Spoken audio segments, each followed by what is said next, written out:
मेरी last video में मैंने आपको बताया था ऐसी 5 लोन प्रोस्पेक्ट जहां पर आप विदाउट डॉक्यूमेंट या फिर मिनिमम डॉक्यूमेंट देकर ही लोन फैसिलिटी को अवेल कर सकते हैं, इमरजेंसी लोन फैसिलिटी को अवेल कर सकते हैं। उस वीडियो को देखने के बाद मैंने सोचा क्यों ना सीनियर सिटीजन के लिए भी एक ऐसी ही वीडियो बना दूं, एक्सक्लूसिव उन्हीं के लिए ऐसी एक्सक्लूसिव सीनियर सिटीजन स्कीम के अगेंस्ट में लोन के बारे में उनको जानकारी दे दूँ, जहाँ पर अगर उनको लोन की ज़रूरत पड़ जाए, इमरजेंसी लोन की ज़रूरत पड़ जाए तो वो बैंक या फिर पोस्ट ऑफिस पर जाकर उस लोन को अवेल कर सकते हैं, अपने इन्वेस्टमेंट के अगेंस्ट में अवेल कर सकते हैं। तो आज की वीडियो सिर्फ और सिर्फ सीनियर सिटीजन्स के लिए है। नमस्कार दोस्तों, मेरा नाम है विराज और आपका स्वागत है मेरे चैनल विराज की बातें में। तो चलिए आज की वीडियो को फटाफट शुरू करते हैं।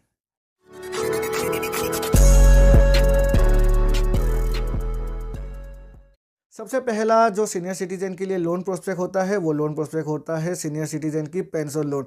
अगर आप एक ऐसे व्यक्ति हैं जो नौकरी करते थे और आपको रेगुलर पेंशन मिल रही है तो आप अपने पेंशन के अगेंस्ट में भी लोन ले सकते हैं।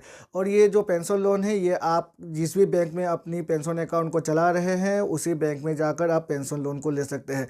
पेंशन लोन खासकर स्टेट बैंक ऑफ इंडिया की काफ़ी अच्छी है क्योंकि वहाँ पर जो इंटरेस्ट रेट भी है वो काफ़ी कॉम्पिटिटिव है। लेकिन दूसरे बैंकों की मैं ये नहीं कहता कि ख़राब है, लेकिन state bank being my preferred bank, state bank of India में आप जो पेंशन लोन है उसको अवेल कर सकते हैं। दूसरी किसी भी बैंक में अगर आपकी पेंशन अकाउंट चल रही है तो आप अपने होम ब्रांच में जाइए और पेंशन लोन को अवेल कीजिए। मेरे घर में एक पेंशनर है और वो पेंशन लोन उन्होंने पेंशन लोन ले रखी है स्टेट बैंक ऑफ इंडिया में, तो उसी की बेसिस में मैं आपको बता रहा हूँ। स्टेट बैंक ऑफ इंडिया में जो पेंशन लोन है उसकी अवधि होती है, उसकी जो मैक्सिमम पीरियड होती है पेंशन देने की आयु वो होती है 76 ईयर्स तक, और मैक्सिमम जो रिपेमेंट आयु होती है वो होती है 78 ईयर्स तक। हमें सबको ही पता है सीनियर सिटीजन वही लोग होते हैं जो 60 साल हो जाती है जिनकी, तो 60 साल से 76 ईयर्स तक अगर हमारी उम्र है तो स्टेट बैंक ऑफ इंडिया में जाकर हम एक पेंशन लोन ले सकते हैं। और रीपेमेंट पीरियड होती है 2 सालों की।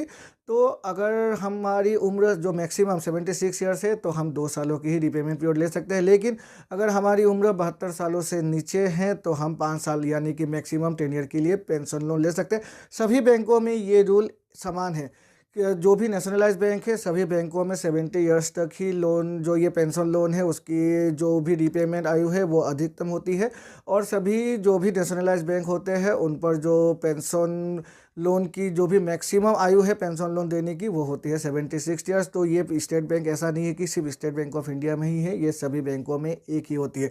जो इंटरेस्ट रेट होती है वो सभी बैंकों की अलग अलग होती है, वो डिपेंड करती है MCLR पर, रेपो रेट पर, और बैंक की अपनी ऐसे बहुत सारे BPS पर होते हैं तो उन पर डिपेंड करके ही पेंशन लोन को दिया जाता है। लेकिन जो भी इंटरेस्ट होती है सभी बैंकों की 0.5% या फिर 1% ही उस पर मतलब ऊपर नीचे होती है। तो आपने जिस भी बैंक में अपनी पेंशन अकाउंट को मेंटेन कर रखा है, अगर आपको पैसे की ज़रूरत है तो आप पेंशन लोन ले सकते हैं। दूसरी जो लोन है सीनियर सिटीजन के लिए वो होती है लोन अगेंस्ट फिक्स डिपॉजिट या फिर रिकरिंग डिपॉजिट। MIS के अगेंस्ट में नहीं, लेकिन ये आपको ध्यान में रखना है। जो MIS स्कीम है उसके अगेंस्ट में लोन फैसिलिटी नहीं मिलती है क्योंकि जो इंटरेस्ट है वो आपको दे दिया जाता है पे आउट जो ऑप्शन है उसके अगेंस्ट में, तो उसके अगेंस्ट में आपको लोन फैसिलिटी नहीं मिलती है, तो इसको आप ध्यान में रखिएगा। लेकिन अगर आप एक ऐसे व्यक्ति है जिसकी बहुत सारी फिक्स डिपॉजिट है या फिर रिकरिंग डिपॉजिट जो मेंटेन कर रहे हैं तो आप अपने फिक्स डिपॉजिट या फिर रिकरिंग डिपॉजिट के अगेंस्ट में भी लोन ले सकते हैं। जितनी भी आपकी रिकरिंग डिपॉजिट या फिर फिक्स डिपॉजिट की इन्वेस्टमेंट अमाउंट होगी उसकी 75% से लेकर 90% तक आपको पैसे मिल जाएंगे एज ए लोन। बहुत सारे बैंकों में अलग अलग नियम है, इसीलिए मैंने 75 to 90% कहा। कुछ बैंकों में आपकी इन्वेस्टमेंट अमाउंट की 90% तक आपको लोन मिल जाती है, तो किसी बैंक में आपको 75% तक। लोन की जो इंटरेस्ट होती है वो 1 या 2% अधिक होती है आपकी जो भी फिक्स डिपॉजिट की इंटरेस्ट रेट है उसके मुकाबले। कि कोई बैंक आपको सिर्फ 1% ही ज़्यादा चार्ज करती है तो कोई बैंक आपको 1.5% या फिर 2% तक एक्स्ट्रा चार्ज कर सकती है। मतलब अगर आपकी फिक्स डिपॉजिट पर आपको 7% इंटरेस्ट रेट मिल रहा है तो आप अगर अपने उस फिक्स डिपॉजिट के अगेंस्ट में लोन को अवेल करेंगे तो आपकी जो भी लोन की इंटरेस्ट रेट होगी वो 7% प्लस 1% एक्स्ट्रा या फिर 2% एक्स्ट्रा, तो वही होगी आपकी लोन की जो भी इंटरेस्ट रेट है वो। अगर रीपेमेंट पीरियड की बातें करें तो रीपेमेंट पीरियड मैक्सिमम 3 सालों की होती है, किसी बैंकों में 5 साल होती है, लेकिन एवरेज अधिकतम बैंकों में 3 सालों की ही ज़्यादा रिपेमेंट पीरियड होती है। या फिर आपकी जो भी फिक्स डिपॉजिट है उसकी मैच्योरिटी होने तक ही आपको लोन को रिपे करना है। अगर आप नहीं करेंगे तो मैच्योरिटी के समय आपकी जो भी मैच्योरिटी अमाउंट है उस पर से पैसे को काट लिया जाएगा, जितनी भी लोन आपकी रह जाएगी, इंटरेस्ट प्लस प्रिंसिपल, उसको अगर ऐड करके जितने भी पैसे होंगे पहले लोन को मारा जाएगा, ख़त्म किया जाएगा, उसके बाद ही आपकी जो भी फिक्स डिपॉजिट या फिर रिकरिंग डिपॉजिट है उसकी मैच्योरिटी को आपकी जो भी सेविंग अकाउंट है उस पर क्रेडिट कर दिया जाएगा। तो इसको आप ध्यान में रखिएगा। जो भी आप लोन लीजिएगा अगेंस्ट फिक्स डिपॉजिट या फिर रिकरिंग डिपॉजिट, तो उसको अपनी फिक्स डिपॉजिट या फिर रिकरिंग डिपॉजिट के मैच्योर होने से पहले ही ख़त्म कीजिए, नहीं तो मैच्योरिटी के समय बैंक ऑटोमेटिकली ही इसे क्लोज करके आपके अकाउंट में बाकी पैसे को क्रेडिट कर देगी। तीसरी सीनियर सिटीजन स्कीम जिसके अगेंस्ट में हम इजीली लोन फैसिलिटी अवेल कर सकते हैं वो है प्राइम मिनिस्टर वय वंदना योजना। प्राइम मिनिस्टर वय वंदना योजना की मैच्योरिटी पीरियड होती है 10 सालों की, वो हम सभी को ही पता है। मैंने पहले की वीडियो में भी ये आपको बताया है, अगर आपने देखा है तो देख लीजिए।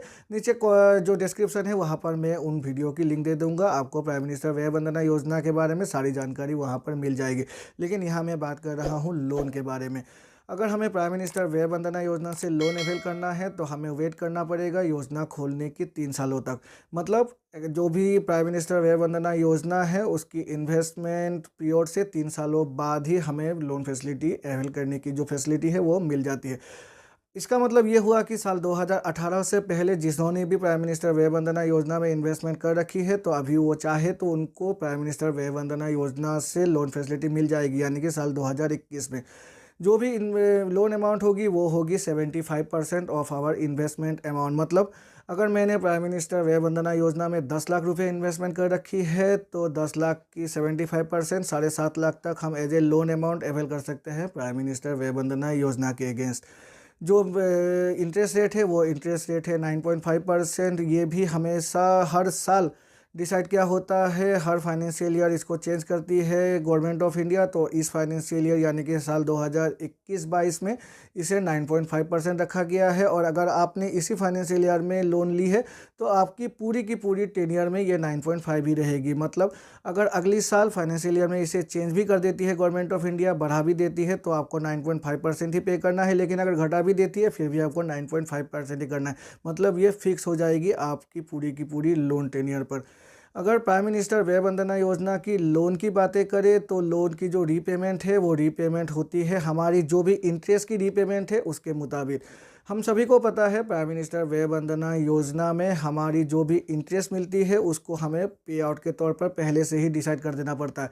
मतलब हमें मंथली चाहिए, क्वार्टरली चाहिए, सेमी एनुअली चाहिए या फिर ईयरली चाहिए। तो इसी बेसिस पे जो भी लोन मैंने अवेल किया है प्राइम मिनिस्टर वय वंदना योजना से, तो लोन की जो भी ईएमआई होगी वो भी हमारी जो भी इंटरेस्ट की रीपेमेंट पीरियड है उसकी बेसिस पर ही होगी। मतलब अगर मैंने मंथली अपनी इंटरेस्ट पे आउट को सिलेक्ट किया है तो लोन की ईएमआई भी मंथली डिडक्ट होगी। अगर मैंने क्वार्टरली की है तो क्वार्टरली होगी, अगर मैंने सेमी एनुअली की है तो सेमी एनुअली होगी, और अगर एनुअली की है तो एनुअली होगी। तो इसको भी आपको ध्यान में रखना है। प्राइम मिनिस्टर वय वंदना योजना की जो भी लोन होती है उस लोन को हमें क्लोज करना है हमारी योजना की मैच्योरिटी होने से पहले। और अगर हम ऐसा नहीं करते हैं तो जब भी हमारी मैच्योरिटी होगी हमारी योजना, तो उसी समय हमारी मैच्योरिटी अमाउंट, मैच्योरिटी के तौर पर तो हमें इन्वेस्टमेंट ही मिलती है, तो हमारी इन्वेस्टमेंट अमाउंट से ही लोन की बाकी की रीपेमेंट जितनी भी होगी उसे डिडक्ट करके ही पैसे को क्रेडिट करती है बैंक या फिर पोस्ट ऑफिस। तो ये भी आपको ध्यान में रखना है।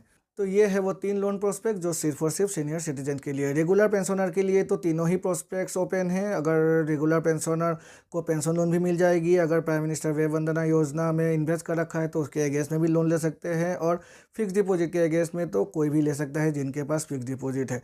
अगर आप रेगुलर पेंशनर नहीं हैं तो प्राइम मिनिस्टर वय वंदना योजना में इन्वेस्ट कीजिए, रिटायरमेंट के समय ही इन्वेस्ट कर दीजिएगा, जिससे आपको लोन की फैसिलिटी भी मिल जाएगी। और फिक्स डिपॉजिट जैसे कि मैंने आपको कहा सभी के लिए ओपन है। जिन्होंने भी फिक्स डिपॉजिट में इन्वेस्ट कर रखी है तो वो उसके अगेंस्ट में तो लोन ले ही सकता है, जिस भी बैंक में है उसी बैंक में जाकर। आशा है इस वीडियो को देखकर आपको कुछ नया इन्फॉर्मेशन मिला होगा, और अगर मिला है तो मेरे चैनल को लाइक और सब्सक्राइब कीजिएगा, सब्सक्राइब करके बेल आइकन को प्रेस कीजिएगा, जिससे मेरे ऐसे ही नए वीडियोज़ की नोटिफिकेशन तुरंत आपके पास मिल जाया करेगी। तो चलिए मिलते हैं अपने अगले वीडियो में, तब तक के लिए goodbye and take care.